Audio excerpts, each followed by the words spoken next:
cómo saber qué tipo de inversor eres y que no te engañen. Todo esto lo vamos a aprender en este vídeo. Si es la primera vez que te vas a poner en contacto con el mundo de la bolsa, el mundo de la inversión, o quieres saber cómo invertir, o vas a reunirte con algún banquero, amigo de inversión o demás, tienes que saber esto. Y este vídeo es fundamental para que aprendas todo lo que debes, por lo menos, saber.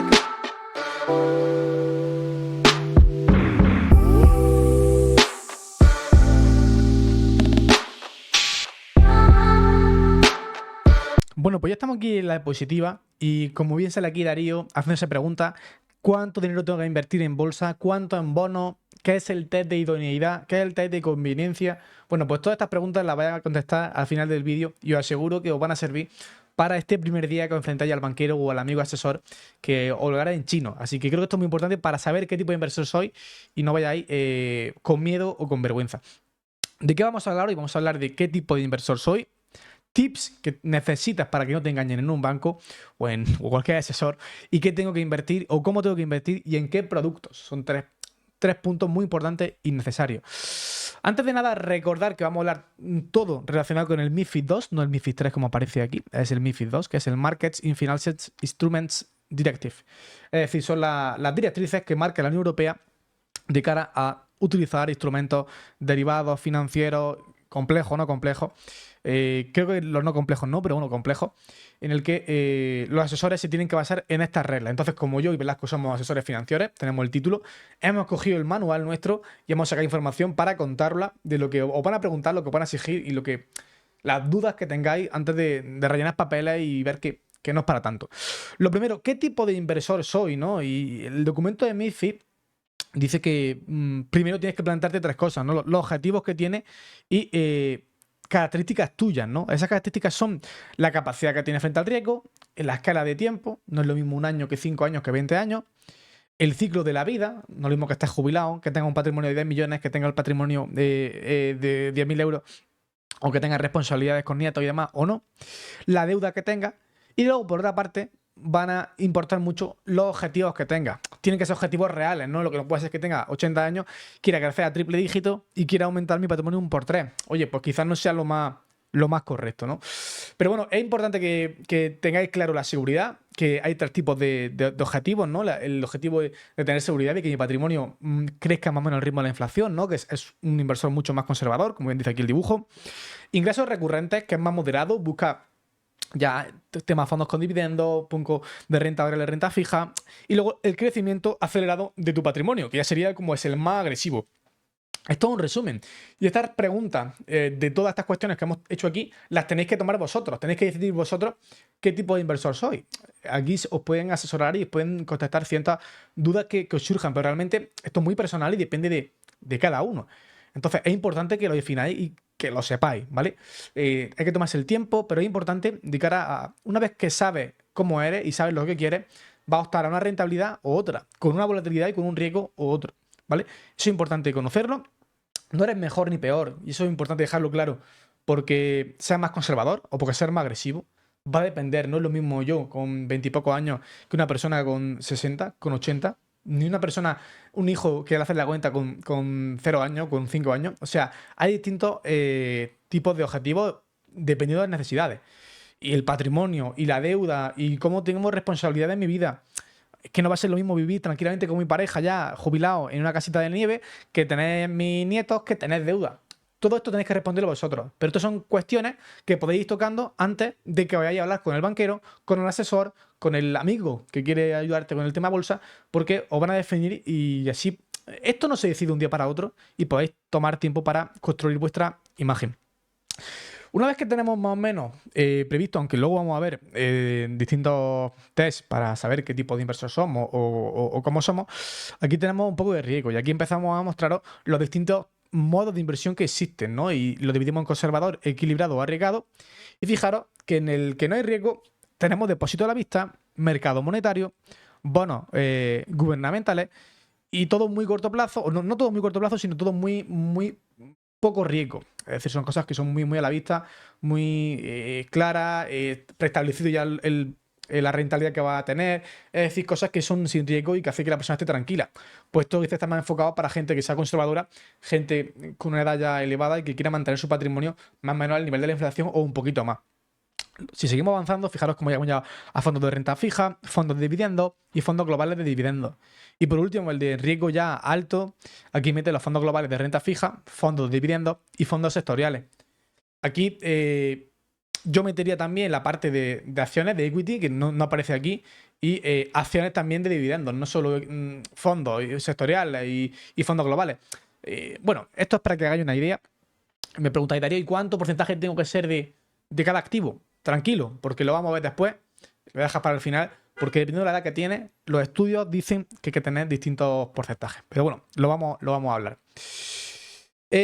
Vamos al banco, vamos a nuestro amigo asesor y vamos con mucho miedo, no sabemos qué nos va a preguntar, qué nos va a hacer, qué somos, no sabemos qué somos como inversores, qué nos gusta, dónde vamos a invertirlo. Bueno, pues tener claro y os vais a quedar con estas 3 o 4 cosas, lo más importante del test de idoneidad y de conveniencia, ahora vamos a verlo, las comisiones del fondo y el kit, vamos a ver lo que es el kit. KIC, Know Your Customer. Esto es literalmente conocer a tu cliente. Esto están obligadas las empresas a hacerlo y significa hacer una serie de preguntas que están relacionadas con información personal como nombre, domicilio, casa. Cuando vas a un banco te hacen todas estas preguntas. Cuando vas a un broker o un fondo te van a hacer las mismas porque literalmente es lo mismo. ¿Qué aversión al riesgo tienes? ¿Qué liquidez o horizonte temporal? Ya te aviso que para invertir en bolsa, por ejemplo, si no inviertes a menos de 5 años, no te recomiendan que metas dinero en bolsa, ¿vale? Mínimo 5 años. Preferencia de la inversión, situación laboral, situación fiscal.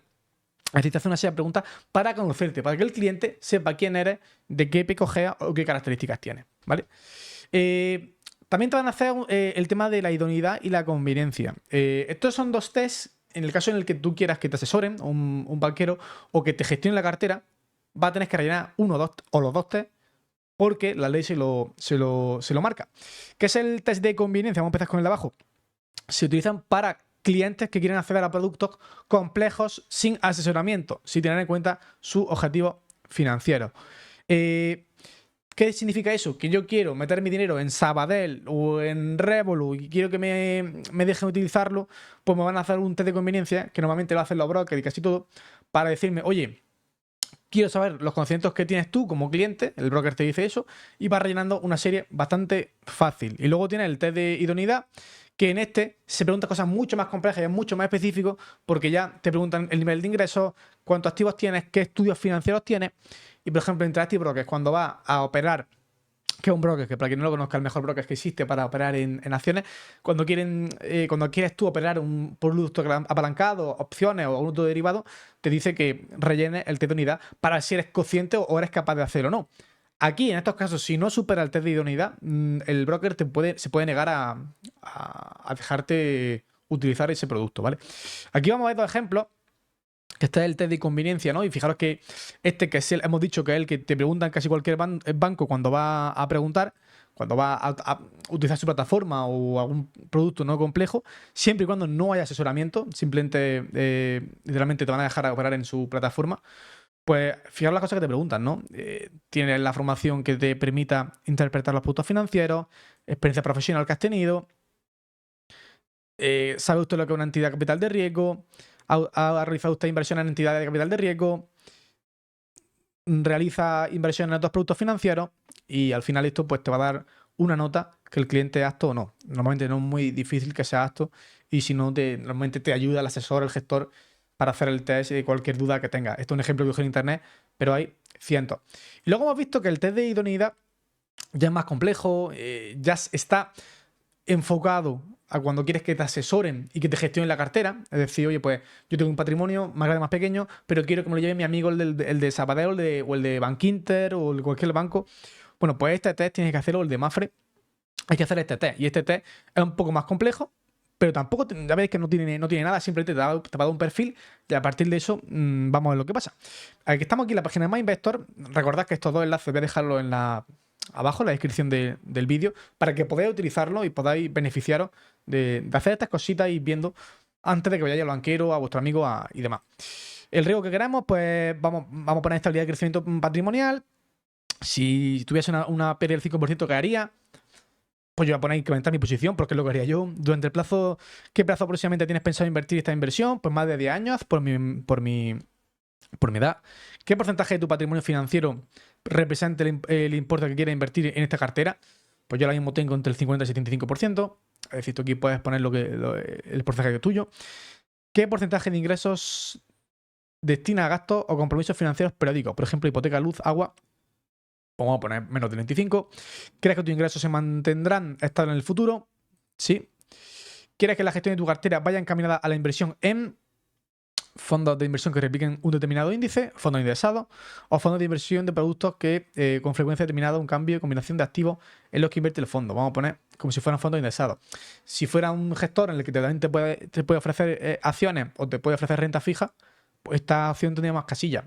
Al final esto no tienen todas las mismas preguntas y aunque sea un modelo parecido, no es igual. Estamos hablando de MyInvestor, que te ofrece fondos indexados, fondos de autor.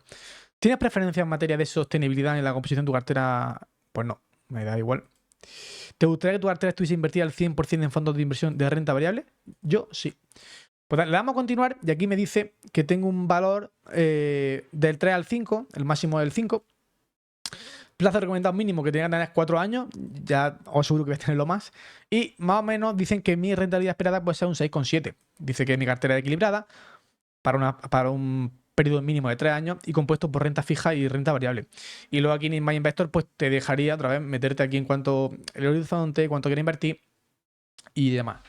Entonces más o menos ya te daría el tipo de patrón que tendría o el tipo de riesgo que tendría. Entonces, en el caso de que lo más normal es que un banco, un gestor te intente vender fondos, los fondos tienes que rellenar también o vas a ver el documento del KID, que es el documento de datos fundamentales para el inversor.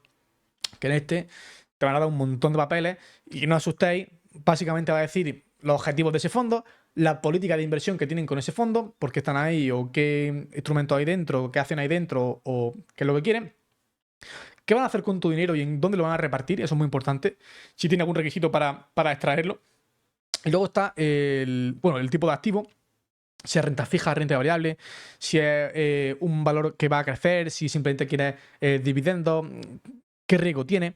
Y eso se mide con el Risk and Reward Profile, ¿no? Que es del 1 al 7. Y esto es básicamente el riesgo, ¿no? El que tiene el fondo, que cuanto más riesgo, pues al principio más rentabilidad. Pues viendo esto, pues puedes saber si es más conservador o más agresivo, ¿no? Y aquí cada uno podrá elegirlo o le podrá decir al gestor, oye, pues quiero uno más agresivo o quiero uno menos agresivo. ¿Vale? Acordaros que era el kit que suena a chino, pero tenéis aquí el vídeo siempre para que lo podáis ver.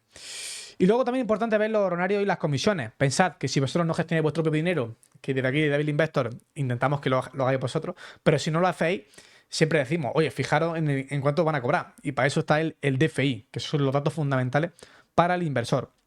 Sobre todo en los fondos y demás. Y en los bancos, si no sale este nombre, saldrá uno parecido. Suele ser de 2-3 páginas, máximo 3 en algunos casos.